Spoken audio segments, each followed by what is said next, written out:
রবিবার আগরতলা জিআরপি থানার পুলিশ এবং আরপিএফ যৌথ অভিযান চালিয়ে এক নেশা পাচারকারীকে জালে তুলতে সক্ষম হয়। আগরতলা রেল স্টেশন থেকে তাকে আটক করেছে পুলিশ। তার কাছ থেকে উদ্ধার করা হয় ৮,১১০ কেজি শুকনো গাঁজা। ধৃত নেশা কারবারির নাম ইমাম উদ্দিন, বয়স ৫৮, বাড়ি বিহারি, চাপড়া জেলায়। অভিযুক্ত ব্যক্তি গাঁজাগুলি উত্তরপ্রদেশ নিয়ে যাওয়ার জন্য চেষ্টা করেছিল হবে বলে জানান জিআরপি থানার ওসি। হ্যাঁ, গতকালকে আমরা আগরতলা রেল স্টেশনে একজন ড্রাগ পেডলারকে গ্রেপ্তার করা হয়। যদিও এটা আমাদের আগরতলা জিআরপি এবং আগরতলা আরপিএফ মিলে এটা জয়েন্ট অপারেশন করা হয়েছে।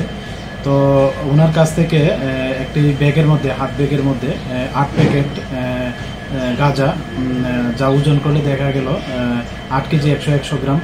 তো উনি অ্যাকচুয়ালি রানী কমলাবতী যে এক্সপ্রেস আছে ওটা করে ওই গাঁজাগুলি নিতে চেষ্টা করেছিল এবং জিজ্ঞাসায় বলে যে উনি এগুলি মানে ইউপিতে নিয়ে যাবে, যেখানে ওগুলার পার কিলো প্রায় ২০,০০০ টাকা করে বিক্রি করতে পারবে এরকম বললো। এবং এই সুবাদে যদি হয় তাহলে দেখা গেছে প্রায় ১,৬০,০০০ টাকার মতো ওইখানে ডেস্টিনেশন মূল্য হয় আর কি।